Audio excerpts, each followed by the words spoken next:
Bismillahirrahmanirrahim. Today we have our lecture number 7. In last lecture we discuss data and signals. उसमें हमने अपने जितनी भी एनालॉग कम्युनिकेशन थी वो सारी की सारी डिस्कस की थी. आज के लेक्चर में इंशाल्लाह ताला हम अपनी डिजिटल ट्रांसमिशन के ऊपर जाएंगे. डिजिटल ट्रांसमिशन क्या होती है, किस तरह की जाती है, क्या क्या कंपोनेंट्स हैं, कौन कौन से अलगोज हैं, क्या क्या चीज़ें हैं जो हम इसमें डिस्कस करेंगे. लास्ट लेक्चर जो हमारा लास्ट लेक्चर था डाटा एंड सिग्नल्स का, उसमें हमने सारी टेक्निक्स देखी, मेथड्स देखे, फिर हमने उसके डिफरेंट टाइप के मैथमेटिकल न्यूमेरिकल्स किए. बिट रेट, बाड रेट क्या होता है, कंपोजिट सिग्नल क्या होता है, आपका डिजिटल सिग्नल क्या होता है, एनालॉग सिग्नल क्या होता है. तो वो जो चैप्टर था वो ज़्यादातर टूवर्ड्स एनालॉग कम्युनिकेशन से था और उसमें हमने एनालॉग कंपोनेंट्स को ज़्यादा देखा था. फिर हमने उसमें बाड रेट किस तरह फाइंड करते हैं, बैंडविड्थ किस तरह फाइंड करते हैं, बिट रेट कैसे फाइंड करते हैं, सिग्नल नॉइज़ रेशो क्या होती है, उन तमाम जितने भी कंपोनेंट्स थे उन तमाम कंपोनेंट्स को हमने कवर किया था. फिर हमने ये देखा था कि आपके जो डिफरेंट फैक्टर्स होते हैं, लाइक बैंडविड्थ है, आपका डिले है, आपका जिटर है, आपका थ्रूपुट है, आपका, तो इन तमाम फैक्टर्स को भी हमने देखा था. उनको हमने मैथमेटिकल पॉइंट ऑफ व्यू से कंप्यूट भी किया था. कंप्यूटेशन के बाद हमने उसके डिफरेंट टाइप की, कुछ रियल टाइप की, हमने उसके एक दो केसेस भी देखे थे, एग्जांपल्स भी देखी थी. तो आज का जो हमारा नेक्स्ट चैप्टर है, ये चैप्टर बेस करता है डिजिटल ट्रांसमिशन के ऊपर. देखिए, ट्रांसमिशन हमने लास्ट टाइम भी कहा था कि आपने जब भी अपना डाटा ट्रांसमिट करना होता है वो किस तरीके से करना होता है, क्या क्या. तो डिजिटल ट्रांसमिशन में हम देखेंगे कि क्या क्या आपके मेथड्स हैं, क्या क्या चीज़ें हैं. इस चैप्टर के अंदर जो अभी हम इसमें डिस्कस करेंगे कि लाइन कोडिंग क्या होती है, लाइन कोडिंग की स्कीम्स क्या क्या होती हैं, ब्लॉक कोडिंग क्या है, आपकी स्क्रैबलिंग क्या होती है, ये सारी चीज़ें हम देखेंगे. तो हम इस चैप्टर को स्टार्ट करते हैं. तो डिजिटल टू डिजिटल कन्वर्शन, सबसे पहली चीज़ जो इसमें 4.1 हम इसको स्टार्ट करते हैं. ये आपकी बुक का chapter number 4, data communication and networking, bureaus frozen का चैप्टर नंबर 4 है, डिजिटल ट्रांसमिशन के नाम से. तो डिजिटल ट्रांसमिशन हम देखते हैं कि in this section we see how we can represent digital data by using digital signals. हम अपने डाटे को कैसे डिजिटल सिग्नल्स के थ्रू रिप्रेजेंट कर सकते हैं, कैसे सेंड कर सकते हैं. The conversion involve 3 techniques. जो ये कन्वर्जन है डाटे की, जो हम बात कर रहे हैं कन्वर्जन की, तो इसमें there are 3 techniques. One is that line coding, second is block coding and scrambling. There are 3 techniques. हम इनमें देखेंगे कौन सी टेक्निक बेहतर है, किसके क्या ड्रॉबैक्स हैं, किसके क्या एडवांटेजेस हैं, किसके क्या डिसएडवांटेजेस हैं, कौन सी टेक्निक आपको कब यूज़ करनी चाहिए, कौन सी टेक्निक आपको किस केस में नहीं यूज़ करनी, ये हम इसमें डिस्कस करेंगे. Line coding is always needed. अब जब भी हम डिजिटल ट्रांसमिशन करते हैं तो हम क्या कहते हैं, line coding is always needed. Block coding and scrambling may और मे नॉट बी नीडेड. यहाँ पे एक आप कंसेप्ट देख लें कि जो हमारे पास ये 3 टेक्निक्स हैं, लाइन कोडिंग की, ब्लॉक कोडिंग की और स्क्रैबलिंग की. तो इसमें हमने क्या कहा है कि जो हमारे पास लाइन कोडिंग की टेक्निक है वो तो हमें यानी जब भी हम कम्युनिकेशन करेंगे इज ऑलवेज नीडेड. बट जो आपके पास ब्लॉक कोडिंग है और स्क्रैबलिंग है मे नॉट बी नीडेड, मे और मे नॉट बी नीडेड. ठीक है, इट नॉट नेसेसरी कि हमें वो चाहिए कि नहीं चाहिए. तो अभी हम इसको डिस्कस करते हैं कि लाइन कोडिंग को क्या चीज़ होती है, ब्लॉक कोडिंग क्या होती है, कैसे कोड्स बनाए जाते हैं, कैसे उसको डिकोड किया जाता है एंड सो ऑन. तो आप ये देखें, ये it's a simple example. Figure 4.1, this is figure 4.1, line coding and D coding. देखें, पहले तो हम ये देखते हैं कि what is coding and what is D coding. देखें, कोडिंग हम जब भी किसी भी इंफॉर्मेशन को कन्वर्ट कर देते हैं, जिस तरह मैं कहता हूँ ऑल पीपल सीम्स, तो मैं ऑल की जगह ट्रांसमिट करता हूँ 000. देयर आर 3 बिट्स 0, मैंने 3 0 सेंड कर दिए ऑल के अगेंस्ट. पीपल के अगेंस्ट मैं सेंड कर देता हूँ 001. सीम्स के अगेंस्ट में सेंड कर देता हूँ 011 एंड सो ऑन। तो मैंने अपने यूज़र की इंफॉर्मेशन को कन्वर्ट कर दिया कोड के अंदर। तो लाइन कोडिंग जो है वो भी एक टेक्निक है, आप कोई भी टेक्निक यूज़ कर सकते हैं। जब बात करते हैं कोडिंग की तो अपने जो आपका मैसेज होता है, जो आपकी इंफॉर्मेशन होती है, जब आप उसको कन्वर्ट कर देते हैं किसी चीज़ के अंदर तो हम कहते हैं कि इसकी हमने कोडिंग कर दी है। जिस तरह हमने OSI लेयर मॉडल में आपको ये बात बताई थी कि जो डेटे की इंक्रिप्शन या डिक्रिप्शन या कोडिंग या डिकोडिंग होती है वो आपकी प्रेजेंटेशन लेयर के ऊपर होती है, जो डेटे को प्रेजेंटेबल बनाती है दूसरी लेयर्स के लिए। तो यहाँ पे हम जो बात कर रहे हैं लाइन इनकोडिंग की और डिकोडिंग की, तो इनकोडिंग आपको बात समझ आ गई कि जो हम किसी भी जो आपका प्लेन टेक्स्ट है, जो आपका नॉर्मल टेक्स्ट है, उसको जब हम कन्वर्ट कर देते हैं, जो आपका साइफर टेक्स्ट या जो आपका कोडेड मैसेज बन जाता है, वो आपके पास क्या होती है, इनकोडिंग होती है। हम जब वापस उसको रिवर्स करते हैं, जब हम जो है जिस तरह हमने बात की कि ऑल की जगह हम ट्रांसमिट करते हैं 000, तो हम जब उन 000 को वापस कन्वर्ट करेंगे आल के लिए तो वो आपका आपका क्या हो जाएगा, डी कोड हो जाएगा। तो इनकोडिंग और डिकोडिंग, ठीक है। तो यहाँ पे आप देखें it's our digital data, it's our digital data 0101 and so on. अब यहाँ पे ये आपका सेंडर है जो ये मैसेज ट्रांसमिट करना चाहता है रिसीवर के पास, ये मैसेज अपना ट्रांसमिट करेगा आपके रिसीवर के पास। अब यहाँ पे आपका ये इनकोडर है, ये उस मैसेज को इनकोड कर रहा है। क्या कर रहा है, इनकोड, क्योंकि हम बात कर रहे हैं डिजिटल ट्रांसमिशन की। डिजिटल ट्रांसमिशन में क्या है, या 1 है या 0 है। हमने लास्ट लेक्चर में देखा था कि जो सिग्नल्स होते हैं वो आपके एनालॉग सिग्नल भी हैं, आपके डिजिटल सिग्नल भी हैं, आपके कंपोजिट सिग्नल भी हैं। तो जो आपके सिग्नल्स की कन्वर्जन है, हमने कहा था कि जिस तरह मॉडेम है मॉड्यूलेटर, डीमॉड्यूलेटर, एनालॉग से डिजिटल और डिजिटल से एनालॉग कन्वर्ट करता है, वैसे ही आपके पास यहाँ पे हम बात कर रहे हैं इनकोडर की। ये जो इनकोडर है, इसको ये जो आपने फर्स्ट 0 सेंड किया, ये इसने 0, इट्स 0, ये जो आप चीज देख रहे हैं इट्स 0। देन इसने 1 सेंड किया तो ये आपके पास 1 आ गया। फिर आपने अगेन सेंड किया 0 तो ये 0 आ गया। फिर इसने 1 किया एंड सो ऑन, और लास्ट में आपने 1 सेंड किया तो ये 1 आ गया। तो ये उसने एक डिजिटल सिग्नल सेंड किया। ये आपका इनकोडर है, ये आपका डिकोडर है। अब जो केबल के ऊपर हमने क्या कहा था कि जो फिजिकल लेयर है, जब हमने बात की थी कि आपके पास 1010 होता है, यानी हम जब बात करते हैं डाटा एनकैप्सुलेशन से, हम लास्ट लेक्चर में फिर वापस चाहते हैं, हमने क्या कहा था कि जो यूजर की इंफॉर्मेशन है वो डाटे में कन्वर्ट होती है, डाटा जो है वो सेगमेंट्स में कन्वर्ट होता है, सेगमेंट्स जो है वो आपके पैकेट्स में कन्वर्ट होते हैं, और जो पैकेट्स वो आपके कन्वर्ट होते हैं फ्रेम्स में, और जो फ्रेम्स थे वो 1 और 0 था।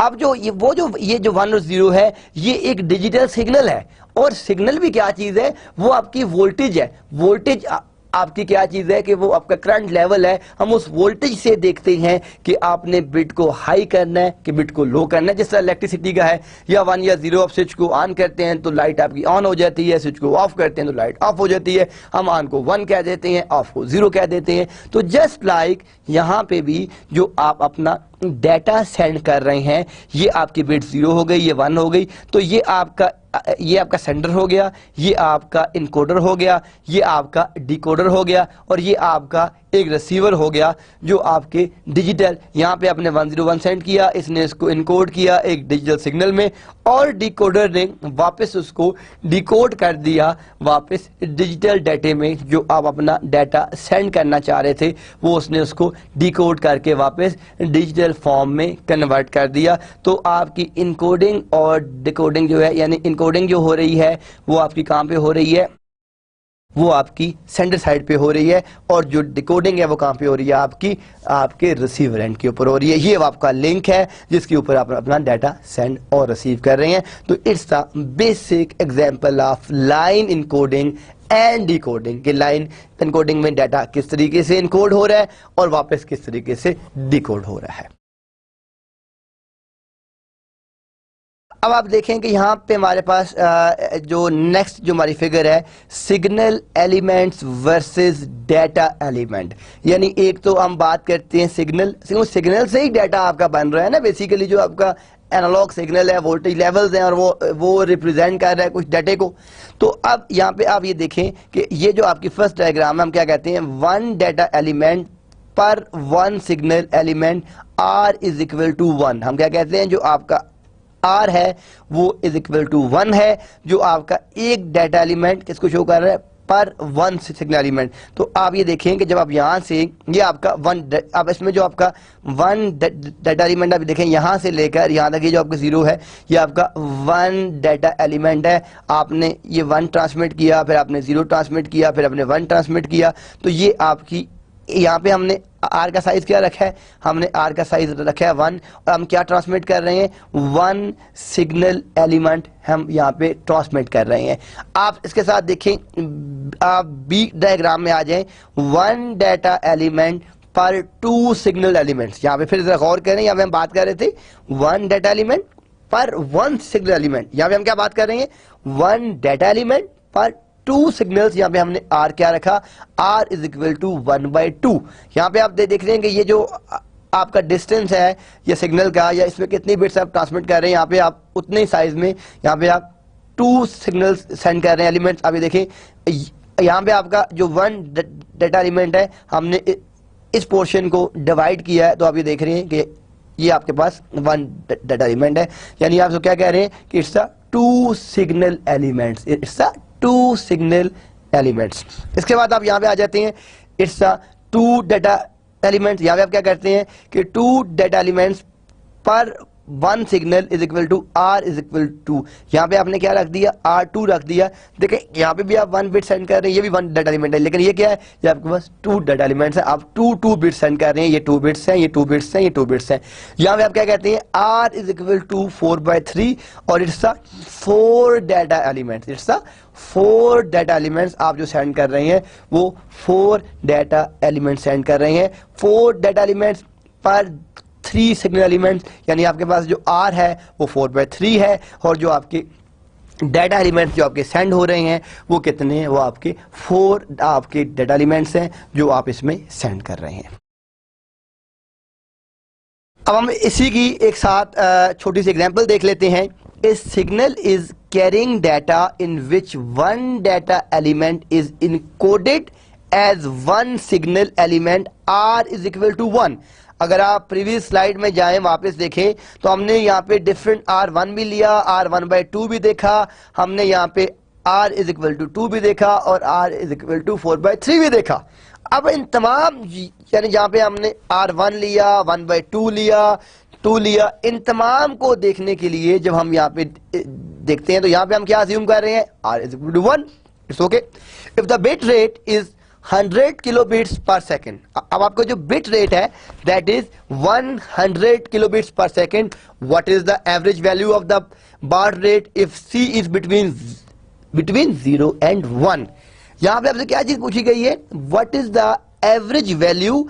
अब हमने लास्ट लेक्चर में देखा था कि what is bit rate and bar rate, आपको अब यहाँ पे याद होना चाहिए। अगर आपने चैप्टर 3 नहीं पढ़ा तो आप जाएं और दोबारा चैप्टर 3 देखें कि उसमें बिट रेट और बार रेट में क्या डिफरेंस था। तो हमने फाइंड क्या करना है, what is the average value of the baud rate if C is between 0 and 1। तो यहाँ पे हम क्या करते हैं, we assume the average value of C is 1/2, the baud rate is then S is equal to C into N into 1/R। ये 1/2 हो गया, ये आपके पास आपने इसको कन्वर्ट कर दिया, ये आपका 1000000 आ गया इंटू 1/1 डिवाइड बाई 50,000। तो आपके पास बार रेट क्या आ गया, 50 किलो बार। जब आप इसको कन्वर्ट करते हैं किलो में तो आपने इसको डिवाइड बाई 1000 किया, तो ये यहाँ पे के आप देख रहे हैं, ये पहले आपके पास बार से जब आपने इसको डिवाइड बाई 1000 किया तो आपके पास क्या आ गया, ये आपके पास किलो बार आ गया, आपने इसको कन्वर्ट कर दिया इसके अंदर।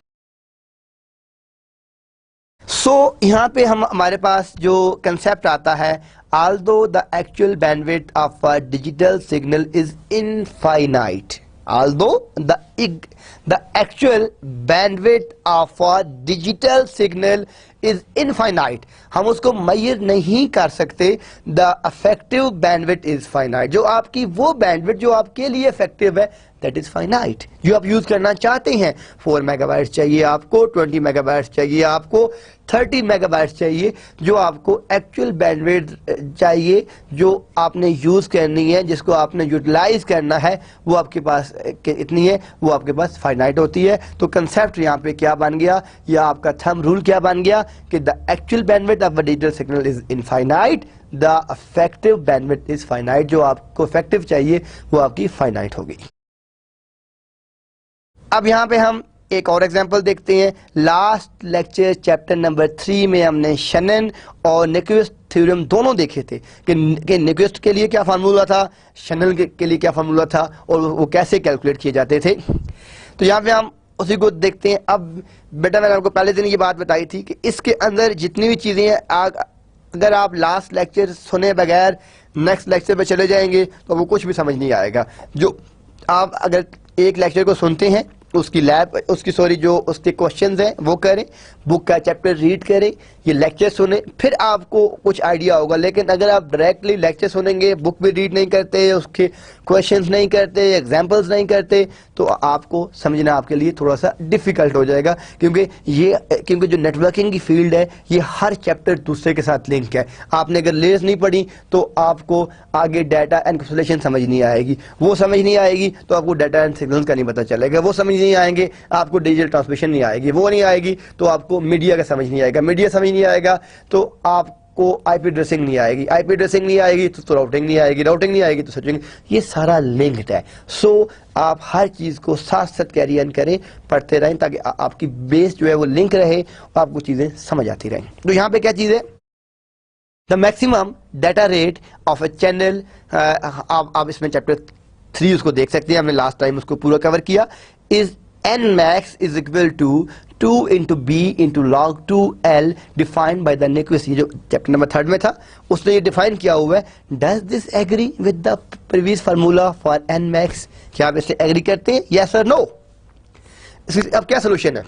A signal with l levels actually can carry log 2l bits पर लेवल. वो एक बिट में log 2l बिट्स जो है वो कैरी करता है. If each level corresponds to one signal element and we assume, हम यहाँ अज्यूम करते हैं, the average c is equal to 1/2, then we have, आपके पास जो मैथमेटिकल फार्मूला बनेगा, and max is equal to 1/c into b into r is equal to 2 into B into log 2 into L. ये आपके पास उसका mathematical formula बनेगा. ये आप कह सकते हैं कि उसकी जो है सोल्यूशन आएगी. लेकिन अगर आपको न्यूक्विस्ट थ्योरम भूल चुका है तो काइंडली चैप्टर नंबर 3 देखें और फिर स्लाइड को देखें.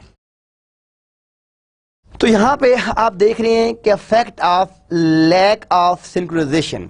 देखिए, आप पहली चीज तो ये है कि सिंक्रोनाइजेशन होती क्या है. दोनों सेंडर और रिसीवर के ऊपर जब आप कोई डाटा ट्रांसमिट कर रहे हैं तो वो दोनों एंड पे सिंक कर रहा हो. जो सेंडर के पास है वो डाटा रिसीवर के पास होना चाहिए. ये नहीं है कि आप सेंड करें 1011 और ट्रांसमिट हो 000111. ठीक है, तो ये वो डाटा नहीं है एक्चुअल जो सेंडर ने सेंड किया और रिसीवर ने रिसीव किया. It means there are some problem between sender and receiver or on the link, because जब आप डाटा ट्रांसमिट कर रहे हैं तो एक्चुअल वो डाटा ट्रांसमिट हो ही नहीं रहा जो आप भेजना चाह रहे हैं. तो आपने ये भी देखना है कि सेंडर और रिसीवर में जो आप अपना डाटा भेज रहे हैं क्या वही डाटा है या कोई और तो नहीं है. तो अब यहाँ पे आपके पास क्या इशू क्या आता है, आप देखें, ये आपने सेंड किया. अब सिंक्रोनाइजेशन बड़ी जरूरी है. जब तक सेंडर, मैं आपको मैसेज भेज रहा हूं कि tomorrow you have a class, लेकिन आपको मैसेज मिल रहा है कि tomorrow you have no class, तो मैसेज चेंज हो गया ना.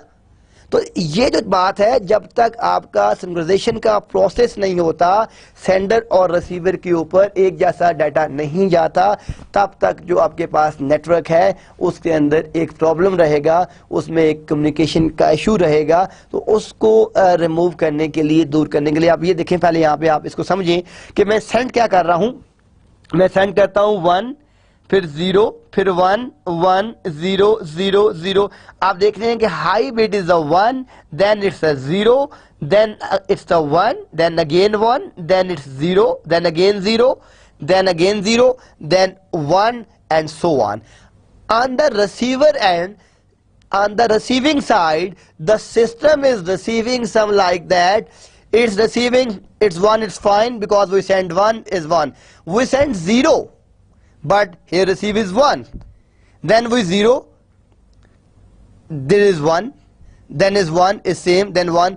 It's now see in this diagram, is change. There is 1, if 1, 0 is 1, is 1 is 0, is 1 is 1, is 0 is 1. So data is changed during the transmission. So जो हमारे पास transmission है, हमने देखें transmission का बेनिफिट क्या है कि जो आप सेंड कर रहे हैं वही आपको रिसीव हो. आप बैंक में जाके 2 लाख रुपया जमा करवाते हैं, अगर वो आपके अकाउंट में नहीं किसी और के अकाउंट में चला जाता है तो वो आपका डाटा तो नहीं है ना. ठीक है, दैट्स वाई जब आप ट्रांसमिशन कर रहे हैं, जो आप सेंड कर रहे हैं वही पैकेट आपके रिसीविंग एंड के ऊपर रिसीव भी होना चाहिए. अगर रिसीविंग एंड के ऊपर वो पैकेट रिसीव नहीं होता, इट मींस कि जो आपने सेंड किया है वो प्रॉपर्ली सेंड, आपने सही सेंड कर दिया, लेकिन ये प्रॉब्लम क्या हो सकता है, ये लिंक का प्रॉब्लम हो सकता है. ठीक है, ये इसमें बहुत से इश्यूज आ सकते हैं. हम देखते हैं कि वो इश्यूज क्या क्या हो सकते हैं, उन इश्यूज को कैसे कवर किया जा सकता है और उन प्रॉब्लम्स को डायग्नोस्ट कैसे करना है. क्योंकि जब तक आप एरर को डायग्नोस्ट ही नहीं कर सकते, फॉल्ट टॉलरेंस ही नहीं कर सकते, तो आपको पता ही नहीं चलेगा कि प्रॉब्लम आपका ओरिजिनेट कहां पे हो रहा है. क्योंकि नेटवर्किंग के अंदर ये जानना बहुत जरूरी है कि where is the problem. Problem कहां पे है, नेटवर्क लिंक के ऊपर है, कहां प्रॉब्लम है, उसको फाइंड करना, उसको डायग्नोस्ट करना, उसके बाद आप उसकी फॉल्ट टॉलरेंस कर सकते हैं. जब तक आपको प्रॉब्लम का ही आइडिया नहीं है तो आप उसको डायग्नोस्ट नहीं कर सकते, उसकी फॉल्ट रिकवरी नहीं कर सकते. तो नेक्स्ट हम देखते हैं. अब यहां देखें, in a digital transmission the receiver clock is 0. जो आपका रिसीवर क्लॉक है वो 0 है, 0.1. In a digital transmission, the receiver clock is 0.1% faster the sender clock. अब यहाँ पे ये एक कंसेप्ट वो बता रहा है कि जो डिजिटल जो आपकी ट्रांसमिशन होती है, वो जो रिसीवर का क्लॉक है वो 0.1% फास्टर है सेंडर के क्लॉक से. जो सेंड कर रहा है वो उससे फास्ट है. How many extra bits per second does the receiver receive if the data rate is 1 kilobits per second? How many if the data rate is 1? अब इस क्वेश्चन के there are 2 parts. पहले पार्ट में वो क्या पूछ रहा है कि अगर आपके पास 0.1% फास्टर है आपका सेंडर क्लॉक, तो हाउ मैनी, आपको कितनी एक्स्ट्रा बिट्स चाहिए अगर आप 1 kilo bits per second transmit कर रहे हैं. और पार्ट बी में वो क्या कहता है कि अगर डाटा रेट आपका 1 मेगाबाइट पर सेकेंड है. तो आप ये देखें, इसकी जो है आपकी जो सोल्यूशन है, it's very very simple. At 1 kilo bits per second the receiver receive 1001 bits per second instead of 1000 bits per second. 1000 bits send, तो वो क्या रिसीव करेगा, 1001 बिट्स रिसीव करेगा, 1 extra bit. At a 1 megabits per second the receiver receives 1001,000 BPS bits per second instead of 1,000,000. तो अगर आपने ये bits send किए हैं तो ये बिट्स आपकी रिसीव होंगी, तो आपको एक्स्ट्रा बिट्स कितनी चाहिए, 1000 बिट्स आपको एक्स्ट्रा चाहिए. तो ये सिंपल कैलकुलेशन है. ठीक है, ये आपको पता होनी चाहिए कि इसमें क्या प्रॉब्लम है, इसको हमने कैसे फाइंड किया. ये आप जब तक 1-2 दफ़ा खुद सॉल्व नहीं करेंगे आपको बेटा आइडिया नहीं होगा इस चीज़ का. अब हमारे पास जब बात हमने की है कि हमने शुरू में कह दिया कि जो लाइन कोडिंग है, ब्लॉक कोडिंग है और आपकी स्क्रैबलिंग है, line coding is always there in the network. अब जब भी नेटवर्किंग की बात करते हैं, टेलीकम्युनिकेशन की बात करते हैं, कम्युनिकेशन की बात करते हैं, तो line coding is always there. अब लाइन कोडिंग के अंदर आपके पास क्या क्या चीज़ें आ जाती हैं.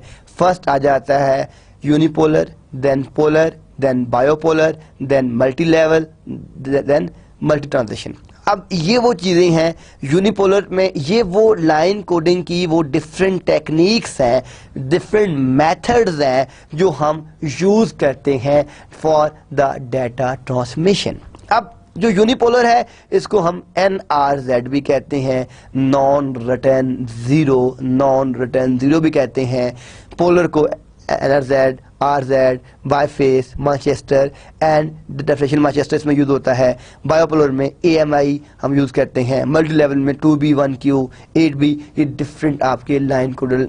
वैसे तो आपके पास बहुत से हैं, लेकिन आपको जब आपने यूज करना है तो आपको देखें, being a network designer, being a network manager, आप देखें आपके पास 3 तरह के लोग होते हैं। एक आपके नेटवर्क टेक्नीशियंस होते हैं, वो सारी ज़िंदगी AC, TV, फ्रिज ठीक करते रहते हैं, बट दे डोंट नो कि आपका कैपेसिटर की वर्किंग क्या है, आपका जो रजिस्टर है उसकी वर्किंग क्या है। एक जो है वो अगर हम बात करें कि जिनके पास सारा थ्योरेटिकल नॉलेज है, माइट भी एक आदमी सारी ज़िंदगी पढ़ाता रहा है आपको बेसिक इलेक्ट्रॉनिक्स, लेकिन अगर उसने कभी जो डायोड देखा है नहीं, कभी उसने कैपेसिटर में काम किया ही नहीं, तो उसके पास थ्योरेटिकल नॉलेज है। और एक होता है आपका इंजीनियर, जिसके पास थ्योरेटिकल नॉलेज भी होता है और प्रैक्टिकल नॉलेज भी होता है। तो आपने जो है वो इंजीनियर की अप्रोच यूज़ करनी है, तो आपको थ्योरी भी पता होनी चाहिए और प्रैक्टिकल काम भी आना चाहिए। तो अब being a network designer, being a network manager, आपको बेटा ये पता होना चाहिए कि मैंने कौन सी इनकोडिंग टेक्निक कहां पे यूज करनी है। और वो आपको तब ही पता चलेगा जब आपको उन तमाम इनकोडिंग का, उन तमाम टेक्निक्स का पता होगा कि किसके ड्रॉबैक्स क्या हैं, किसके एडवांटेजेस क्या हैं। जब तक आपको उन कोडिंग टेक्निक्स का पता ही नहीं है कि नॉन रिटर्न जीरो में और RZ में डिफरेंस क्या है, मैनचेस्टर और डिफरेंशियल मैनचेस्टर में डिफरेंस क्या है, तो आप उसको अप्लाई कर सकते ही नहीं है। तो बीइंग अ मैनेजर या नेटवर्क डिज़ाइनर, आपको ये पता होना चाहिए हर टेक्निक के क्या ड्रॉबैक्स हैं, क्या बेनिफिट्स हैं, और हम उसको कहाँ पे किस तरीके से कैसे यूज़ करते हैं। तो अभी हम इन टेक्निक्स को देखते हैं वन बाय वन। अब आप देख रहे हैं कि जो यूनिपोलर NRZ स्कीम है, ठीक है, ये आपका एम्पलीट्यूड क्या होता है चैप्टर 3 में डिस्कस कर चुके हैं हम लोग। ये आप देख रहे हैं कि ये आपने 1 ट्रांसमिट किया, ये 0 ट्रांसमिट किया, 1 ट्रांसमिट किया, 1 फिर। अब जब हम इसको नॉर्मलाइज करते हैं तो हम इसको कुछ इस तरीके से कर सकते हैं, 1/2 V square plus 1/2 0 square is equal to 1/2 V square. Basic आपकी बिल्कुल बेसिक आपकी इक्वेशन है। फिर आप देख रहे हैं कि आपके पास पोलर NRZ L और NRZ I, ये दो आपके हैं L और I इन्वर्टेबल जो आपकी स्कीम है। अब हम देखते हैं कि यहाँ पे आप ये देख रहे हैं कि ये आपने 0 ट्रांसमिट किया, देन 1 ट्रांसमिट किया, देन 0 0, देन 1 ट्रांसमिट किया आपने, फिर 1 ट्रांसमिट किया, फिर आपने 1 ट्रांसमिट किया, फिर आपने 0 ट्रांसमिट किया। अब आप इसमें देख रहे हैं कि जब आपने इस डायग्राम में क्या हो रहा है, यहाँ पे आप जो next bit no inversion, next bit is 0 and next bit 1। यहाँ पे आप ये देखें, ये आपने यहाँ तक सेंड किया, फिर ये सेंड किया, फिर ये सेंड किया, ये सेंड किया, ये आपने सेंड किया, ये अगेन सेंड किया आपने, ये 1 सेंड किया, फिर आपने सेंड किया। तो अब R इज इक्वल टू क्या आपके पास 1 और ये N/2 है।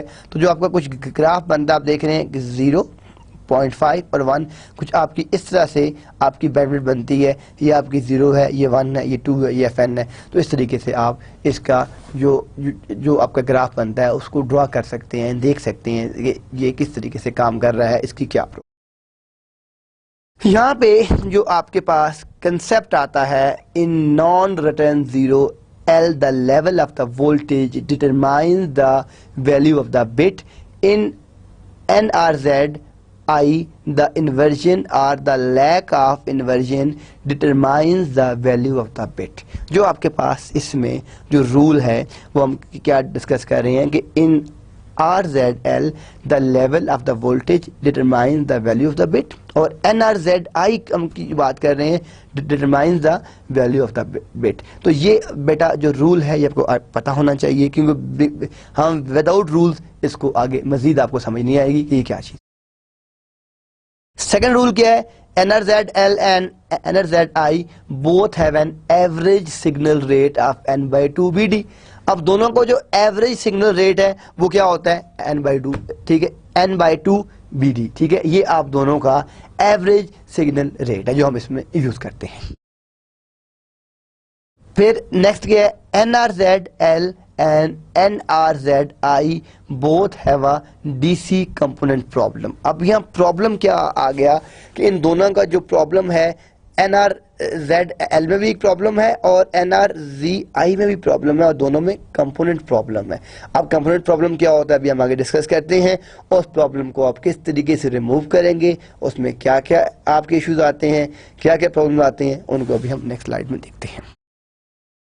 यहाँ पे हम पहले इसकी एक दो एग्जांपल्स पहले देखते हैं। ये आपकी जो एग्जांपल है, इस system is using NRZI to transfer 10 megabits data.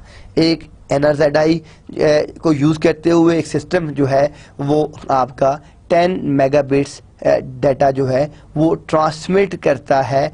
तो what are the average signal rate and minimum bandwidth. यहाँ पे दो चीजें आपसे पूछी गई हैं। एक तो ये पूछा गया है कि आपके पास एवरेज सिग्नल रेट क्या होगा, और दूसरा आपसे ये पूछा गया है कि आपको मिनिमम बैंडविड्थ कितनी रिक्वायर्ड है इन इसको ट्रांसमिट करने के लिए। तो इसका जो फार्मूला अभी हमने, अगर आप पीछे जाके इन स्लाइड में देखें, हमने n/2 जब देखा था, आप ये देख रहे हैं हमने यहाँ पे क्या कहा था कि NRZ and NRZI both have an average signal rate n/2 BD n/, ये हमने देखा था, हम इसको यूज करते हैं यहाँ पे।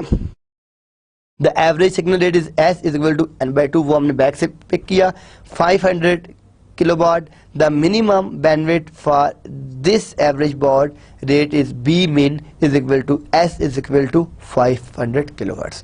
तो अभी देखें, आपने सिंपल से, आपको डाटा गिवन था, आपके पास सिंपल सा फार्मूला भी था n/2, आपने उसमें इस डाटे को फीड किया और आपको आइडिया हो गया कि इसकी क्या चीज़ हम किस तरह कैलकुलेट करते हैं। हम अगर पोलर RZ स्कीम देखें तो इसमें आप अपना एम्पलीट्यूड देखें कि यहाँ से हमने इसको ट्रांसमिट किया, 0 को ट्रांसमिट किया, फिर हमने यहाँ पे ट्रांसमिट किया, ठीक है, 1, फिर आप देख रहे हैं, ये देखें हम 0 1 0 0 1, इसमें यार हमने क्या लिया है 1/2 लिए, ठीक है। S इज इक्वल टू क्या है, N है, ये आपके पास P आ गया। तो यहाँ पे आप वही कर, यहाँ पे आप कर्व देख रहे हैं, ये आपका ग्राफ बन रहा है। ये आपके, अगर आप बैक साइड में जाएं तो आप अगर इस ग्राफ को देखें तो आपको थोड़ा सा डिफरेंस नजर आएगा। आप ये ग्राफ देख रहे हैं, यहाँ भी 0 1.5 था, लेकिन ये टेक्निक और थी, और आप अगर इसमें देखें तो यहाँ पे आपको ग्राफ जो है वो चेंज मिलेगा। जो आपकी बैंडविड्थ है, ये आपकी सारी की सारी बैंडविड्थ है, ठीक है। तो ये आपके पास क्या चीज आ गई है, पोलर RZ स्कीम आ गई। Polar biphase Manchester and differential Manchester schemes में क्या होता है कि जो आपकी मैनचेस्टर स्कीम है और जो आपकी डिफरेंशियल मैनचेस्टर है, इन दोनों का अगर आप यहाँ पे ग्राफ देखें तो आप देख रहे होंगे कि ये आपके पास 0 ट्रांसमिट हो रहा है, ये 1 है, ये 0 है, फिर ये 0 है, फिर ये यहाँ पे हम जो 0 इज, हम जो ये लाइन है, ये बड़ा अहम पॉइंट है। जो आपका 0 है वो क्या चीज़ है, वो हम इससे शो कर रहे हैं। जो 0 है आपका, ये हम यहाँ से स्टार्ट करेंगे, यहाँ से वापस आएंगे, तो इट मीन्स कि ये क्या है 0, यानी ये आपने स्टार्ट किया और यहाँ तक ये वापस आए तो आपने क्या ट्रांसमिट कर दिया 0। तब आप ये देखें कि जब आपने यहाँ से स्टार्ट किया और यहाँ तक आए तो ये 0 है। अब देख रहे हैं, ये आपने स्टार्ट किया, यहाँ से अब यहाँ पे आए, इट्स 0। अब आप ये देख रहे हैं कि ये 1 का सिंबल था, 1 आप ये देख रहे हैं। तो जब आपने यहाँ से स्टार्ट किया, यहाँ तक गए, तो ये फिर आपके पास 1 आ गया, फिर ये 0 है। तो अब इस सिंबल को ध्यान में रखें, ये जो आपका सिंबल बन रहा है, यहाँ से आपने स्टार्ट किया और यहाँ पे आप आए और यहाँ पे आपने 0 ट्रांसमिट कर दिया। फिर आप देख रहे हैं कि उसके बाद फिर आपने ट्रांसमिट करना है 0, तो फिर आपने इसको यूज़ किया, फिर आपने 0, फिर आपने ट्रांसमिट करना है 1, तो आपने यहाँ से ट्रांसमिट किया 1। तो ये वो सिंबल्स हैं। अब हर सिग्नल की, हर मेथड की डिफरेंट टेक्निक्स हैं। हर यूज़र ने जो अपनी टेक्निक्स यूज़ की हुई हैं, वो अपनी डिफरेंट टेक्निक्स यूज़ की हुई हैं इनको एकोमोडेट करने के लिए, इनको रन करने के लिए। तो अब यहाँ पे जब तक आपको ये सिंबल्स जो याद नहीं रहेंगे, जब तक आपको इस चीज़ का आइडिया नहीं होगा, तो आपको पता ही नहीं चलेगा कि अब आप ये देखें कि ये 0 था और ये 1 है। अब मैं इसको रिवर्स कर दूं तो सारे का सारा सिग्नल ही गलत हो जाएगा। मैं ये भी तो कह सकता हूँ ना, इट्स 1। आप अपनी एक लाइन कोडिंग बनाते हैं, आप कहते हैं ठीक है जी, ये मैं इसको 1 शो करूंगा, इसको 0 शो करूंगा, ठीक है, इट्स ओके। लेकिन ये कि वो आपने डिफाइन करना है कि ये आपका 0 है। तो जब आप डिफरेंशियल मैनचेस्टर में जाते हैं तो वहाँ पे आप देखेंगे डिफरेंशियल मैनचेस्टर में और इन दोनों में आपको साफ डिफरेंस नजर आएगा। आप इस सिग्नल को देखें और आप इस सिग्नल को देखें तो आपको एक डिफरेंस नज़र आएगा। और यहाँ पे जो आपकी बैंडविड्थ बनती है वो कुछ आपकी इस तरह बैंडविड्थ बनती है, क्योंकि यहाँ पे भी आपके पास जो आर है वो 1/2 ही है, जो आपने यहाँ पे देखा है एग्जैक्टली वही आर आपके पास यहाँ पे भी 1/2 आ रहा है। तो इन दोनों में आप देख रहे हैं कि मैनचेस्टर में और डिफरेंशिएशन जो आपके पास जो मैनचेस्टर है, इन दोनों में एक डिफरेंस नज़र आएगा आपको कि लाइक आप इसको 0 कहते हैं, फिर इसको एंड सो ऑन। तो ये आपका एक डिफरेंस है जो हम इन दोनों में इसको यूज़ करते हैं, ठीक है जी। तो ये चीज़ इसमें बहुत ज़रूरी है कि जो आपके सिग्नल्स हैं, जो आपकी ये चीज़ है, आपको ये पता होना चाहिए कि वो किस चीज़ को रिप्रेजेंट कर रहा है। जब तक आपको रिप्रेजेंटेशन का पता नहीं चलेगा तब तक आप उसको कवर नहीं कर सकते, उसको समझ नहीं सकते। अब यहाँ पे हम कंसेप्ट देखते हैं इसका कि इन Manchester and differential Manchester encoding, the transition at the middle of the bit is used for synchronization. It's a very very important concept. In Manchester and differential Manchester encoding, the transition जो आपकी transition हो रही है at the middle of the bit is used for synchronization. जो आपकी middle की bit है, आप जिसको यूज़ कर रहे हैं, वो बिट आपकी यूज़ होती है सिंक्रोनाइजेशन के लिए यूज़ होती है। हम उसको जो आपकी सिंक्रोनाइजेशन होती है उसके लिए यूज़ करते हैं, जो है कम्युनिकेशन के लिए। तो यहाँ पे जो आपका आ गया concept in Manchester and differential Manchester encoding, the transition at the middle of the bit is used for synchronization. The minimum bandwidth of Manchester and differential Manchester is 2 times that of non-return zero. यहाँ पे आपके पास एक और concept आ जाता है कि जो आपके पास मिनिमम बैंडविड्थ आपको चाहिए ऑफ मैनचेस्टर एंड जो आपके पास डिफरेंशियल मैनचेस्टर है is 2 times that of non-return zero. ये उससे अब अगर आप बैक स्लाइड पे जाएं और यहाँ देखें कि इन मैनचेस्टर एंड डिफरेंशियल मैनचेस्टर में क्या होता है कि इनकोडिंग जो है the transition at the middle of the bit, जो आपकी ट्रांजिशन होती है वो आपके पास मिडल ऑफ द बिट है, इज यूज फॉर सिंक। यहाँ पे हम जो मिडल बिट है उसको किस लिए फिक्स कर रहे हैं, किस लिए यूज कर रहे हैं, वो एक सिंक बिट के लिए यूज कर रहे हैं। जबकि आप अगर यहाँ पे देखें तो यहाँ पे दूसरा रूल क्या कहते हैं कि जो मिनिमम बैंडविड्थ है ऑफ मैनचेस्टर, यानी जो कम से कम आपकी बैंडविड्थ है of Manchester and differential Manchester is 2 times that of non return zero, यानी वो उससे 2 टाइम्स है, उससे डबल है। जो आपके पास नॉन रिटर्न जीरो है वो उससे डबल है, ठीक है। ये एक और रूल है जो अपने ध्यान में रखना है। इन बायोपोलर इनकोडिंग वो यूज 3 लेवल। अब देखें नेक्स्ट जो आ गई है वो आपके पास क्या आ गई है, वो आपके पास बायोपोलर आ गई है इनकोडिंग। अब यहाँ पे जो आपके पास बायोपोलर इनकोडिंग है, यहाँ पे हम क्या करते हैं कि वो यूज 3 लेवल्स। हम अपने जो 3 लेवल्स हैं वो कौन कौन से यूज कर रहे हैं, एक हम यूज कर रहे हैं पॉजिटिव, एक हम यूज कर रहे हैं 0 और एक हम यूज कर रहे हैं नेगेटिव। यानी यहाँ पे जो आपके पास बायोपोलर इनकोडिंग होगी, आप ध्यान में रखेंगे एक आपके पास जो लेवल है वो, एक तो पहली बात क्या है कि in bipolar encoding we have 3 levels, ठीक है। फर्स्ट लेवल क्या होगा पॉजिटिव, सेकंड क्या होगा 0 एंड थर्ड इज नेगेटिव। ये 3 लेवल्स होते हैं आपके पास बायोपोलर इनकोडिंग के अंदर। यहाँ पे हम बायोपोलर की जो आपकी स्कीम्स हैं उसको देखते हैं कि आप ये देख रहे हैं कि यहाँ पे जो हम ये आपके पास एम्पलीट्यूड है, ये R इज इक्वल टू 1, इसकी ये कुछ इस तरह की बैंडविड्थ ड्रॉ हो रही है। ये आपके पास 0 है, ये आपके पास 1 है, फिर आपने 0 सेंड किया, फिर 0 सेंड किया, फिर आपके पास ये 1 आ गया, फिर आपके पास 0 आ गया। तो यहाँ पे जो आपके लेवल थे वो हमने क्या कहा था कि एक आपके पास पॉजिटिव लेवल है, एक आपके पास नेगेटिव लेवल है और एक आपके पास 0 लेवल है। अगर आप प्रीवियस स्लाइड पर जाएँ तो पॉजिटिव, 0 एंड नेगेटिव, ये आपके पास 3 लेवल्स हैं जो आप यूज़ करते हैं बायोपोलर स्कीम्स के अंदर। MBNL स्कीम्स, ये जो आपके पास MBNL schemes है, a pattern of M data elements is encoded as a pattern of N signal elements in which 2M less than equal to Ln। ये एक और कंसेप्ट है, ये आपको पता होना चाहिए कि जो आपके पास MBNL schemes हैं जितने भी आपके पास हैं, वो जो पैटर्न ऑफ M डाटा, जो आपके M डाटा के जितने भी एलिमेंट्स हैं is encoded as a pattern of N signal elements in which 2M less than equal to Ln। ये आपके पास जो इक्वेशन है ये आपको पता होनी चाहिए कि ये जो आपकी बनती है कि 2M less than equal to Ln। अब यहाँ पे हम देखते हैं जी मल्टी लेवल, ठीक है। मल्टी लेवल के अंदर आप देख रहे हैं कि 2B1Q एक स्कीम है, ठीक है। अब यहाँ पे आप देखें कि जो आपके पास पॉजिटिव और ये नेगेटिव लेवल है, यहाँ पे आपने जो बिट सेंड किए हैं 0 0 नेक्स्ट जो आपका लेवल +1 है और नेक्स्ट लेवल यहाँ पे क्या आ रहा है -1 है, ये 0 1 है +3 -3, ये 1 0 है -1 +1, ये 1 1 है -3 +3। ये आपके पास ट्रांजिशन टेबल है। जो आपकी ट्रांजिशन होती हैं वो आपकी इस तरीके से होती हैं। अब आप ये देख रहे हैं यहाँ पे, आप जरा इसको गौर से देखें। यहाँ पे हमने क्या किया कि यहाँ पे हमने शुरू किया +3 से और -3 पे एंड किया, ये +1 है, ये आपका माइनस है। तो अब आप ये देखें कि ये आपके पास 0 0 आ गया। फिर आपने यहाँ पे क्या किया, आप ये देख रहे हैं कि यहाँ पे ये क्या चीज़ है, ये आपके पास पॉजिटिव ओरिजिनल लेवल है। यहाँ पे हम इसको अज्यूम कर रहे हैं कि हमारे पास ये क्या चीज़ है, ये पॉजिटिव इसका लेवल है। आप देखें कि ये आपने 0 0 ट्रांसमिट किया, फिर आपने ये 1 1 ट्रांसमिट कर रहे हैं और यहाँ से आप क्या ट्रांसमिट कर रहे हैं, ये आपका 0 1 है और फिर ये आपके पास क्या आ रहा है, ये आपका 1 0 है एंड ये आपके पास 0 1 है और ये इसकी आपने एक बैंडविड्थ इसको S = आपने n/4 किया।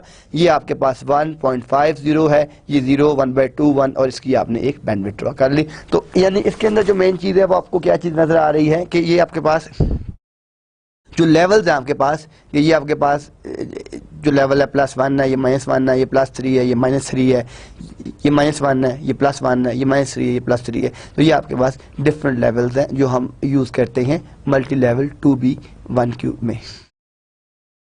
अब मल्टी लेवल 8B60 स्कीम भी है। अब ये देखें कि ये आपके पास 2B1Q स्कीम है और इसी तरीके से आपके पास मल्टी लेवल के अंदर 8B60 स्कीम भी है, 8B60 स्कीम भी है।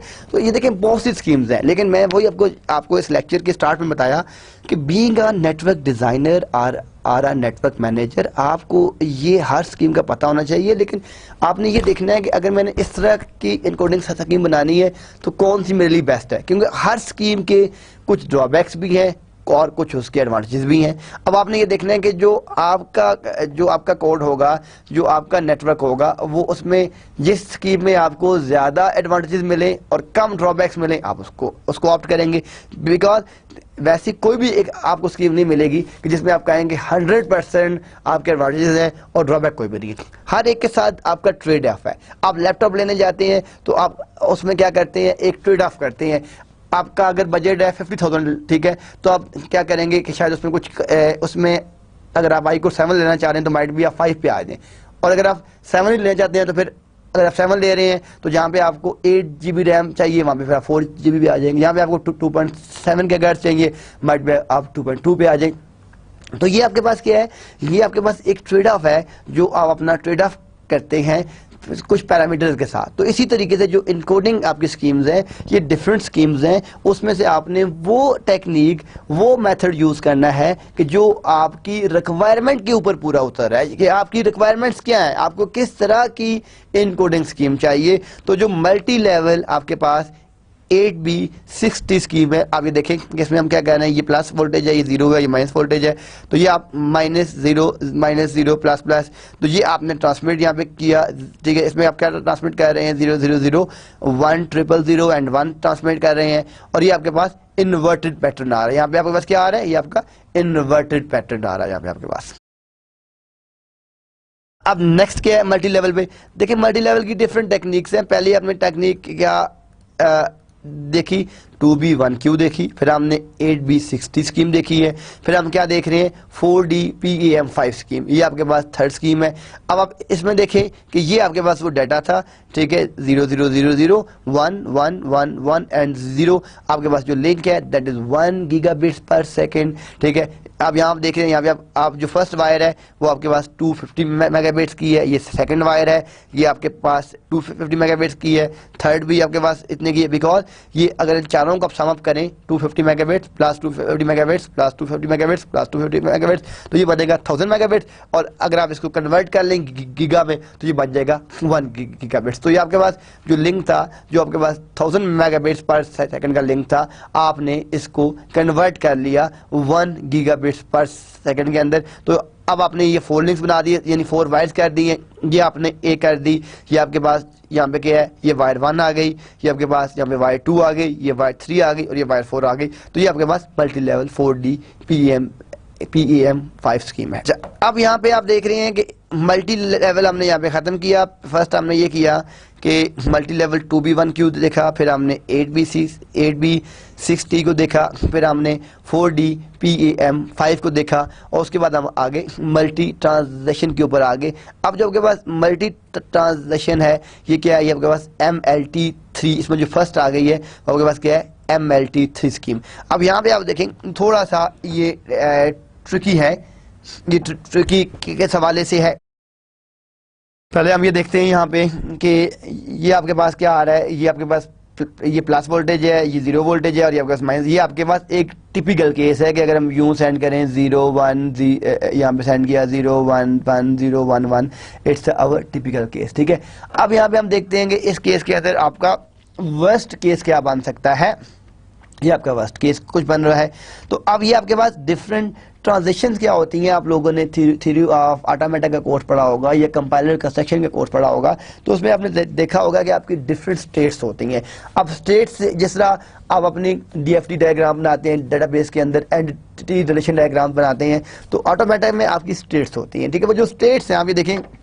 अब यहाँ पे ये आपके पास एक स्टेट है, यहाँ आप देख रहे हैं कि नेक्स्ट बिट क्या आपके पास 0 है, फिर जब यहाँ पहुँचेगा नेक्स्ट बिट आपके पास 1 है, फिर आपके पास ये नेक्स्ट स्टेट है। तो ये आपकी डिफरेंट स्टेट्स हैं, वो ये आपकी ट्रांजिशन स्टेट्स हैं। जब आप अपना डाटा आप ट्रांसमिट कर रहे हैं तो आप डिफरेंट ट्रांजिशंस के ऊपर उसकी ट्रांसमिशन कर रहे हैं।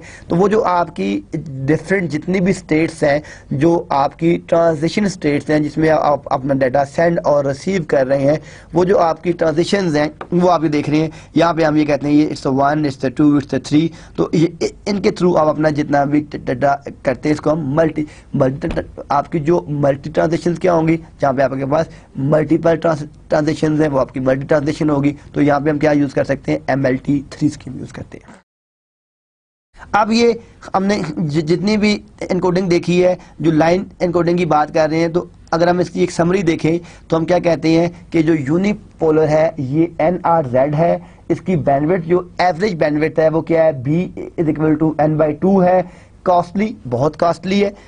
ठीक है, नो सेल्फ। अब हम साथ साथ उसके करेक्ट ये चार्ट बहुत ज़रूरी है, आप प्रिंट कर लें इस चार्ट को और अपने पास अपने नोट्स में रखें, क्योंकि इन चार्ट से आपको फ़ौरन पता चल जाएगा कि आपकी क्या जब आपने नेटवर्क आपने अगर डिज़ाइन करना है, कई कंसल्टेंसी देनी है, कुछ करना है, तो आपके पास आपको वो पूरा चैप्टर दोबारा पढ़ने की ज़रूरत नहीं है। आप इस चार्ट से फ़ौरन इस चीज़ को डिस्टिंग्विश कर लेंगे कि आपकी क्या नीड है और आपकी क्या रिक्वायरमेंट है, आपने कौन सी चीज़ कहाँ पे किस तरह यूज़ करनी है। तो जो हम बात करते हैं कि आप यहाँ देख रहे हैं कि जो आपके पास जो फर्स्ट चीज़ है यूनिपोलर है, यहाँ पे आप देख रहे हैं NRZ है। अब आप देखिए इसमें कि B=N/2। तो हम यहाँ पे क्या बात कर रहे हैं कि जो उसके करेक्टरिस्टिक्स हैं, हम कहते हैं costly, no self synchronization, if long zeros are 1s DC। ठीक है, ये जो आपकी डाटा कम्युनिकेशन है ये इसके करेक्टरिस्टिक्स हैं।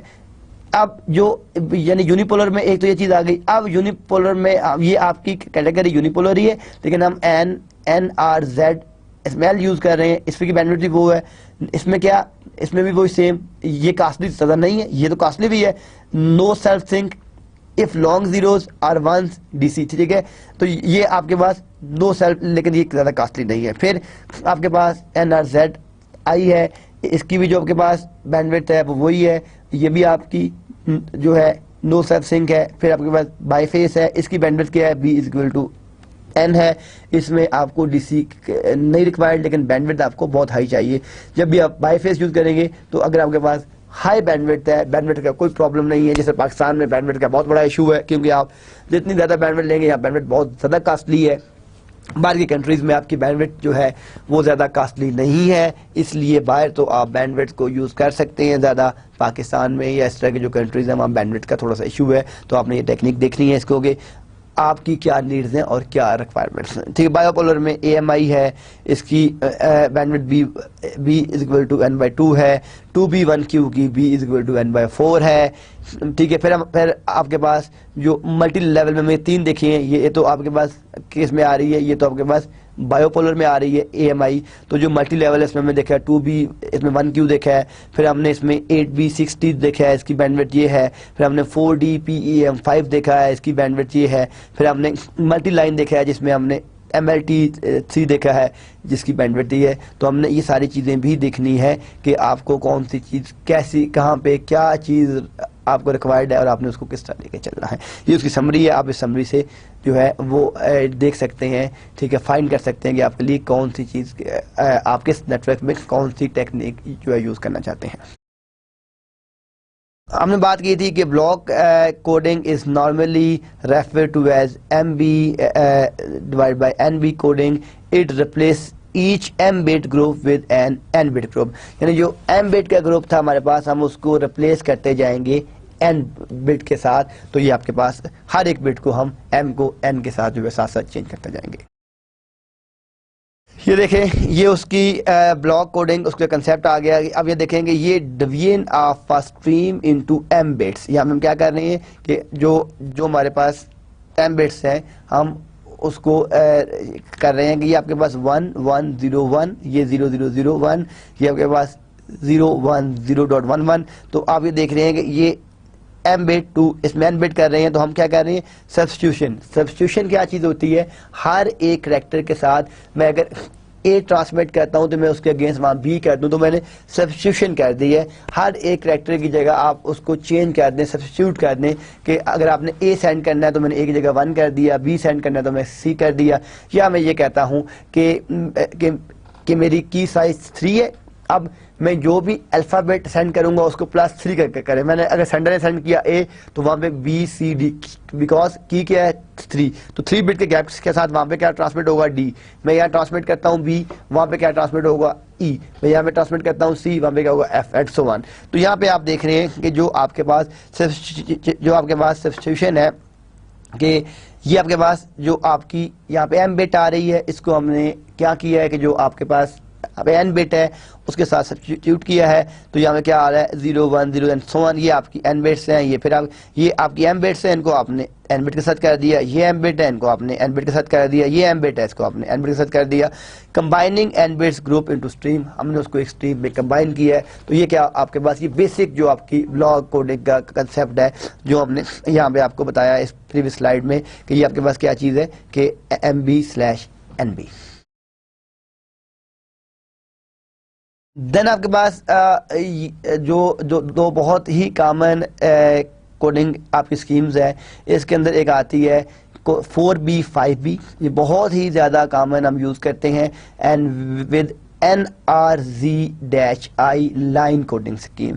तो अब यहाँ पे आप देखेंगे 4B 5, ये जो आपके पास सेंडर है, ये आपका रिसीवर है, ये आपके पास वो लिंक है।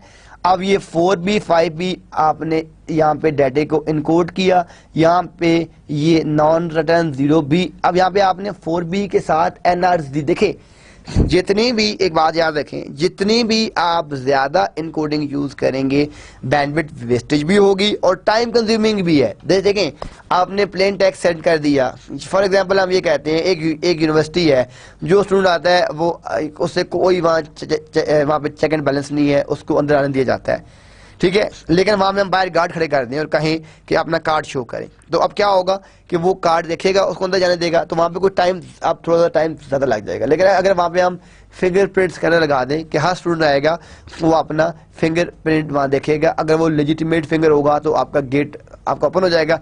अब हमने सिक्योरिटी तो इंक्रीज कर दी, लेकिन साथ हम जो है वो ट्रेड ऑफ कर रहे हैं, क्योंकि जब आप फिंगरप्रिंट वहाँ लगाएंगे तो कुछ सेकंड्स लेगा उसको वो चेक करने के लिए कि ये जो आपका जो इस यूनिवर्सिटी में आ रहा है वो लेजिटिमेट स्टूडेंट है, वो यहाँ का स्टाफ मेंबर है, वो यहाँ का फैकल्टी मेंबर है भी कि नहीं है, ठीक है। और उसके बाद वो डोर आपका ओपन होगा। तो बिल्कुल जब आपने अगर वहां पे कोई भी सिक्योरिटी नहीं लगाई थी तो जो आ रहा था वो अंदर जा रहा था, तो वो फास्ट था। तो जब आप इनकोडिंग यूज करते हैं तो आप ट्रेड ऑफ भी करते हैं, आपकी बैंडविड्थ भी जाती है और टाइम कंज्यूमिंग भी है, क्योंकि अब आपने डाटे ने इनकोड डिकोड होना है, यानी उसकी कन्वर्जन होनी है। जब आपकी कन्वर्जन होनी है तो इट्स अ टाइम टेकिंग, ठीक है। तो इसलिए जब आप सिक्योरिटी की तरफ जाते हैं तो साथ आप ट्रेड ऑफ भी करते हैं। ये नहीं है कि अगर आप एक फैक्टर को अचीव कर रहे हैं तो दूसरे को नहीं कर रहे। तो इसीलिए हम जब इंफ्रास्ट्रक्चर या कम्युनिकेशन चैनल्स को डिज़ाइन करते हैं, जब हम अपने चैनल्स की कैपेसिटी प्लानिंग करते हैं, हम देखते हैं कि हमें डाटा रेट कितना चाहिए, बॉड रेट क्या होगा, बैंडविड्थ क्या होगी, थ्रूपुट क्या हो गया। तो ये हम इन तमाम पैरामीटर्स को भी देखते हैं कि हमने ट्रेड ऑफ कहाँ पे करना है, हमें किस किस चीज़ के साथ ट्रेड ऑफ करना पड़ेगा, ठीक है, उसके बगैर हम इसको यूज़ नहीं कर सकते। तो यहाँ पे आप देख रहे हैं कि ये सेंडर है आपके पास, ये हमने पहले 4B5 यूज़ की। अगर हम यहाँ पे सिर्फ एक इनकोडिंग यूज करें, लाइक हम इसको क्रॉस कर दें, इसको क्रॉस कर दें, तो टाइम कुछ कम लगेगा। जब हम दो यूज कर रहे हैं तो हम यहाँ क्या कर रहे हैं, विद NZ, तो पहले ये हुआ, फिर ये इसने कन्वर्ट किया, ये आपका सिग्नल गया, ये वो आपका लिंक है, वापस वो यहाँ पे आप देख रहे हैं ये इसने इनकोड किया, फिर इसको इसने कर दिया इनकोड। अब पहले वो इसको डिकोड करेगा, फिर वो जब यहाँ इसको डिकोड करेगा तो ये नॉन रिटर्न 0 वापस आ गया, फिर यहाँ पे वो इसको डिकोड करेगा। तो यहाँ पे हमने सिक्योरिटी तो हाई कर दी है, लेकिन टाइम जो है, जो लिंक टाइम है, सेंडिंग और रिसीविंग टाइम है, वो भी इंक्रीज आपका हो जाएगा। तो ये आपके पास जो आपकी ये आपका एक चार्ट बना हुआ है जो इसकी मैपिंग है। अब इसमें ये देखें कि जो हमारे पास डाटा सीक्वेंस है कि अब ये मेरे पास 0000 है, इसको इनकोड किया 111110 के साथ, और ये कुछ आपके सीक्वेंस है, ये आपके कुछ पहले से, जब भी देखें जो बंदा भी इनकोडिंग मेथड बनाता है, जो भी साइंटिस्ट एक अपनी स्कीम देता है, उसके there are certain rules and regulation. आप अगर बात करते हैं इंग्लिश में तो इंग्लिश की अपनी ग्रामर है, आप पश्तो में बात करते हैं उसकी अपनी ग्रामर है, ठीक है, आप फ्रेंच में बात करते हैं उसकी अपनी ग्रामर है। तो वो कुछ there are certain rules and regulation, जिन रूल्स और रेगुलेशन को आप फॉलो करके अपनी कम्युनिकेशन करते हैं, डेटे को सेंड और रिसीव करते हैं। एग्जैक्टली यहाँ पे भी आप देखें कि ये 0000 है, फिर ये आपकी सीक्वेंस है, फिर ये आपके पास जो 0001 है ये वो सीक्वेंस है, फिर 0010 है, फिर ये वो सीक्वेंस है। तो हमने ये डाटा सीक्वेंस था, इसको हमने इनकोड सीक्वेंस में किया, और हमने साथ साथ ये बता दिया कि Q क्या होगा, Q for quite, I for ideal, H for hard, J for start, K for start, T for and, S for set, R for reset. तो ये हमने अपना कंट्रोल सीक्वेंस भी बता दिया कि जब ये काम होगा तो फिर तुमने क्या करना है, और आपके पास इनकोडेड सीक्वेंस भी बता दिया कि अगर हमने ये सीक्वेंस है तो फिर क्या होगा, ये है तो फिर क्या होगा। तो अब इस टेबल को ध्यान में रखते हुए आपने जो डेटे की इनकोडिंग या डिकोडिंग करनी है वो उस टेबल को ध्यान में रखते हुए करनी है। अब आप ये देखें, सब्स्टिट्यूशन इन 4B 5B ब्लॉक कोडिंग। अब यहाँ पे आप देख रहे हैं कि ये आपके पास 1111 था, आप यहाँ देखेंगे 1111 में क्या है, 1101 है।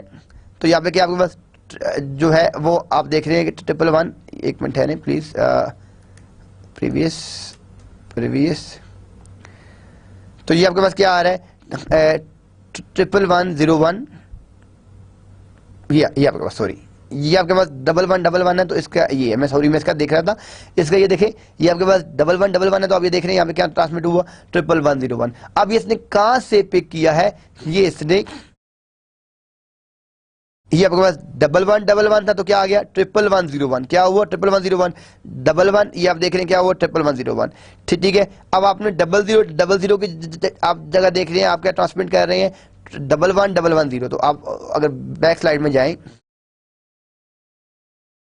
तो आप देख रहे हैं कि 0000 की जगह क्या हुआ 1110, यानी ये आपके पास क्या था, ये यहाँ पे था 0000, तो इसकी जगह आप क्या ट्रांसमिट कर रहे हैं 111101। तो अब अगर आप इसमें जाएं तो 0000 की जगह आप जो है वो क्या ट्रांसमिट कर रहे हैं 1110। तो आप ये देखें ये आपकी सब्स्टिट्यूशन है, हमने वो टेबल बना दिया था, उस टेबल के अगेंस्ट हमने कोडिंग सेट कर दी थी। हम जब अपनी ट्रांसमिशन कर रहे हैं तो वहां से हम पिक कर रहे हैं, उसके अगेंस्ट हम सेंड कर रहे हैं। तो ये जो टेबल आपके पास है, इस टेबल के थ्रू हमने एक पहले ये आपका, ठीक है, अब एक और साइंटिस्ट आता है, वो अपनी एक नई कोडिंग देता है, वो कहता है जी ठीक है मैं 0000 के बाद 1 ठीक है मैं 111000 सेंड करूंगा। तो वो उसका अपना एक मैकेनिज्म होगा ना, वो पूरा डिफाइन करेगा कि ये मेथड है, ये बिट आएगी तो मैंने ये सेंड करना है, ये बिट आएगी तो मैंने ये सेंड करना है। हमने उस मेथड को जहन में रख के अपना कम्युनिकेशन चैनल के ऊपर ट्रांसमिशन करनी है। तो जो आपकी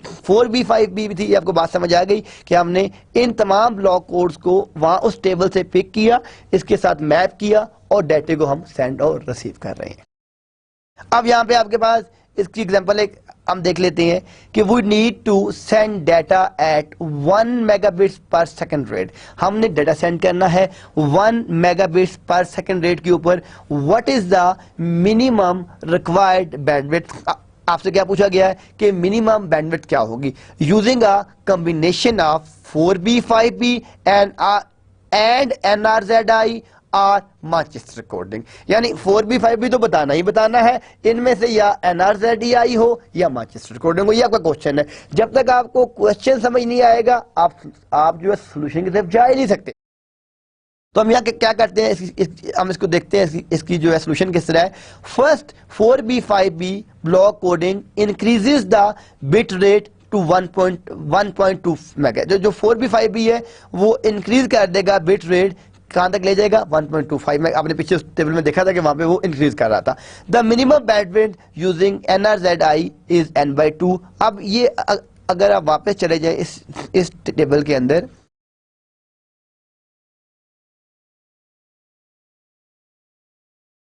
ये वो टेबल है जो मैंने आपको कहा था कि यहाँ पे कि आपको पता हो कि उसकी मिनिमम बैंडविड्थ रेट क्या है, मैक्सिमम बैंडविड्थ रेट क्या है। तो यहां से हम अब उसकी जो है सोल्यूशन फाइंड कर रहे हैं। ठीक है जी। और इसके अंदर हम क्या बात करते हैं, the Manchester scheme needs a minimum bandwidth of 1 megahertz. जो आपकी मैनचेस्टर स्कीम है उसको आपको 1 मेगाहर्ट्ज चाहिए। The first choice needs a lower bandwidth but has a DC component problem. The second choice needs a high bandwidth but does not have a DC component problem. अब ये अगर आपको वो table पता है, आपके माइंड में है, तो आंसर इज वेरी लॉजिकल। लेकिन अगर आपको रूल्स एंड रेगुलेशन का ही नहीं पता, टेबल का ही नहीं पता कि कौन सी स्कीम क्या करती है, उसकी मिनिमम बैंडविड्थ क्या है, मैक्सिमम बैंडविड्थ क्या है, वो कौन सी इनकोडिंग स्कीम यूज करती है, तो आप इसका आंसर फाइंड नहीं कर सकते। लेकिन अगर आपको ये सारे पैरामीटर्स पता है तो फिर आप इसका आंसर दे सकते हैं। यदि इसमें कोई ज्यादा मैथमेटिकल कंप्यूटेशन नहीं है, आपका वो जो टेबल है, जो आपने वो एक सेट उसमें तैयार किया हुआ है, उसको हम यहाँ पे यूज कर रहे हैं। ठीक है। नेक्स्ट आपके पास क्या चीज है, 8B 10B ब्लॉक इनकोडिंग। अब आपके पास जो 8B 10B ब्लॉक कोडिंग, आप ये देखें यहाँ पे आपके पास 8 बिट का ब्लॉक आ रहा है, ये आपके पास 8B 10B की आपका इनकोडर है। अब यहाँ देखिए आपके पास क्या है कि 5B/6B, और यहाँ पे क्या आपके पास 3B/4B, और ये आपके पास डिस्पेरिटी कंट्रोलर है, और ये आपके पास 10 बिट का क्लॉक है।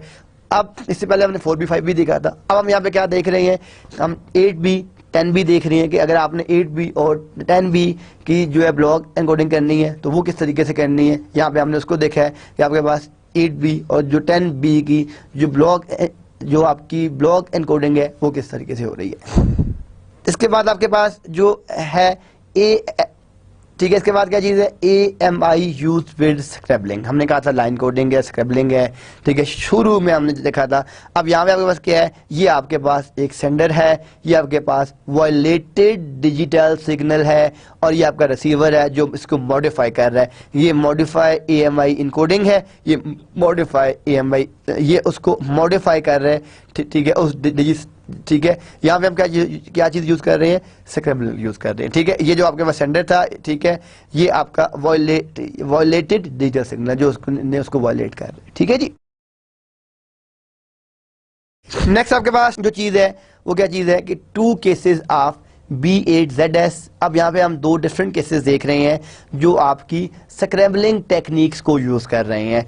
पहला क्या है, ये जो previous level is positive, and यहाँ पे क्या है कि जो यहाँ पे हम अपना जो प्रीवियस लेवल है वो नेगेटिव हम देख रहे हैं। तो जब आप पॉजिटिव देख रहे हैं तो ये आपका 1 है, ये 0 0 0 ट्रांसमिट हो रहा है, ये फिर आपका 0 है, फिर ये 0 है, एंड सो ऑन। तो ये हमने 2 डिफरेंट केसेस देखे हैं। इसमें जो हमारे पास एक लेवल हम पॉजिटिव के साथ देख रहे हैं, और जो दूसरा लेवल है वो हम उसको नेगेटिव के साथ देख रहे हैं कि पॉजिटिव और नेगेटिव लेवल दोनों में क्या डिफरेंस है। अब यहाँ पे आपके पास B8ZS substitutes 8 consecutive zeros with 000 VB0VB। अब इसका मतलब क्या है कि जो आपके पास B8ZS है, जब वो सब्स्टिट्यूशन करता है तो वो 8 consecutive zeros यूज करता है विद 000 VB0VB के साथ। यानी जहाँ पे जो आपके पास सब्स्टिट्यूशन टेक्निक है, हम बात कर रहे हैं कि जो B8ZS है वो सब्स्टिट्यूट कर रहा है 8 consecutive जीरो। जो अब 8 आपके consecutive जीरो के साथ से क्या मुराद है कि विद 000 VB0VB। ये आपके पास एक रूल है जो हम इसमें यूज करते हैं कि वो ये आपको पता होना चाहिए कि वो कितने जीरो सेंड करेगा, वो 8 consecutive जीरो सेंड कर रहा होता है। ये आप देखें जी, इसके बाद जो हमारे पास आ गया HDB3, ठीक है। अब ये सारी जो टेक्निक्स हैं, ये सारी टेक्निक्स आपको मेमोराइज करने की जरूरत नहीं है, लेकिन जस्ट इनको पता होना चाहिए आपको कि कौन सी टेक्निक के क्या ड्रॉबैक्स हैं और किसके क्या एडवांटेजेस हैं। अगर आपसे कोई पूछा जाए कि हमने इस तरह का कम्युनिकेशन चैनल डिज़ाइन करना है जिसमें हमारी नीड्स ये है या हमारी रिक्वायरमेंट्स ये हैं, तो हम वहाँ पे कौन सा चैनल यूज़ करें, किस तरह का, वो आपको पता होना चाहिए कि आपने किस टेक्निक में कौन सा चैनल या किस तरह का चैनल यूज़ करना है। अब यहाँ पे आप देखें कि यहाँ पे हम क्या देख रहे हैं कि डिफरेंट सिचुएशंस इन HDB3, ठीक है। ये आपके पास फर्स्ट सिचुएशन है। ये अब इसमें क्या हो रहा है, even even odd even even. अब ये देख रहे हैं कि ये जो आपने फर्स्ट सिचुएशन की है 1 1 0 0 0 0, देन 1 0 0 0 0, देन थर्ड सब्स्टिट्यूशन में क्या है 0 0 0 0। तो ये आपके पास एक फर्स्ट सब्स्टिट्यूशन है, ये आपके पास सेकंड सब्स्टिट्यूशन है, ये आपके पास थर्ड सब्स्टिट्यूशन है। यहाँ पे हम देखिए हमने क्या कहा था कि B8 that is substitute 8 consecutive zeros. तो ये जो HDB3 में है इसमें आपने ये एक राउंड हो गया, ये आपका सेकंड राउंड हो गया और ये आपके पास थर्ड राउंड हो गया। हम इसके अंदर क्या कर रहे हैं कि जो फर्स्ट राउंड है, ठीक है, यहाँ पे हम अपने कर रहे हैं, फिर हम सेकंड राउंड में कर रहे हैं, फिर हम थर्ड राउंड में कर रहे हैं। ये आपके पास क्या था, HDB3 टेक्निक थी।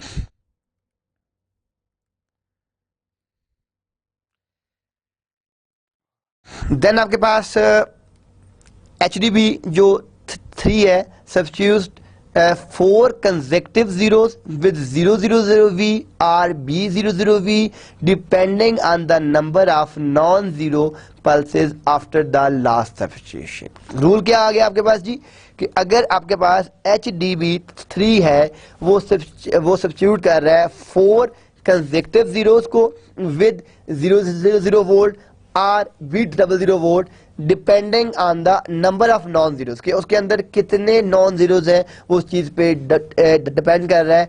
पल्सेस आफ्टर द लास्ट, जो आपकी लास्ट सब्स्टिट्यूशन है उसको देख के वो देखता है कि उसमें कितनी पल्सेस हैं, उसको देख के वो अपनी सब्स्टिट्यूशन कर रहा होता है। इसके बाद आपके पास आ गया डेल्टा मॉड्यूलेशन कंपोनेंट। जो आपके पास डेल्टा मॉड्यूलेशन कंपोनेंट से क्या मुराद है कि आप ये देखें, ये आपका एक एनालॉग सिग्नल है, ये आपके पास डेल्टा मॉड्यूलेशन का मॉड्यूलेटर है।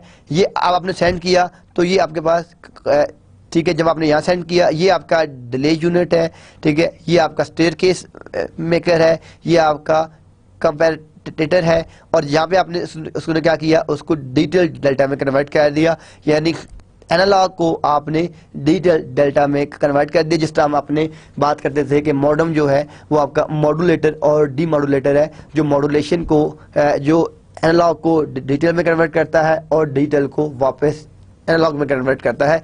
एग्जैक्टली यहाँ पे जो आपका एनालॉग सिग्नल था उसको हमने डिजिटल डेल्टा में या डिजिटल सिग्नल में कन्वर्ट कर दिया। तो ये आपके पास, इसको क्या बोलते हैं, टेक्निक को डेल्टा मॉड्यूलेशन टेक्निक। अब डेल्टा डीमॉड्यूलेशन देखें, क्योंकि जब आप ये देख रहे हैं कि ये आपके एनालॉग सिग्नल था तो यहाँ पे जो आपका कंपैरेटर है, डिले यूनिट है और स्टेयरकेस मेकर है, इन तीनों ने मिलके एनालॉग को डिजिटल में किया। तो अब डेफिनेटली डीमॉड्यूलेशन भी तो इसकी होगी ना, कि जब वापस जो ये डिजिटल है इसको अपने, अगर आपने इसको एनालॉग में कन्वर्ट करना है तो अब ये देखें यहाँ पे हमने, अब यहाँ पे आपने ज़रा गौर करना है कि यहाँ पे आपके पास क्या क्या चीज़ें आ रही हैं। कंपैरेटर आ रहा है, यहाँ पे आपके पास डिले यूनिट आ रहा है और आपके पास यहाँ पे स्टेयरकेस जो मेकर आ रहा है, जो एनालॉग को कन्वर्ट करता है डिजिटल। यहाँ पे ये तीन, लेकिन जब आप इसको वापस कन्वर्ट करते हैं तो ये आपके पास डिजिटल है, यहाँ पे आपके पास सेम जो है, जो आपका स्टेयरकेस मेकर है वही है, डिले यूनिट है और लो पास फिल्टर है। तो आप अगर ये देखें कि दो चीजें तो वही हैं, एक आपका डिले यूनिट और एक आपका स्टेयरकेस। यहाँ पे आपके पास क्या यूज हो रहा है, कंपैरेटर यूज हो रहा है, ठीक है। जो आपका मॉड्यूलेटर के अंदर जो हम यूज कर रहे हैं वो क्या यूज कर रहे हैं, कंपैरेटर यूज कर रहे हैं, लेकिन दूसरे एंड के ऊपर हम स्टेयरकेस और डिले तो यूज कर रहे हैं, लेकिन उसको कन्वर्ट करने के लिए हम लो पास फिल्टर यूज कर रहे हैं जो डिजिटल से वापस एनालॉग में कन्वर्ट करता है। तो ये जो है इन दोनों में आपको ये बात समझ आ गई होगी कि यहाँ पे हम जब इसको एनालॉग से डिजिटल में कन्वर्ट कर रहे हैं तो कौन से तीन कंपोनेंट्स यूज़ कर रहे हैं, और जब हम उसको डिजिटल से एनालॉग में कर रहे हैं तो कौन से हम तीन कंपोनेंट्स को यहाँ पे यूज़ कर रहे हैं। तो यहाँ पे हम जो आज का हमारा लेक्चर नंबर 7 था, इसको कंप्लीट करते हैं। और ये अभी आपका जो 4th चैप्टर है डिजिटल ट्रांसमिशन का, ये कंप्लीट नहीं हुआ। इंशाल्लाह ताला हम अपने लेक्चर नंबर 8 में नेक्स्ट जो हमारी क्लास होगी उसमें हम इस चैप्टर को जो है कंप्लीट करेंगे, ठीक है। क्योंकि अभी हमने जो डिजिटल ट्रांसमिशन का चैप्टर है उसको ऑलमोस्ट हमने 50 to 60% कवर कर लिया है।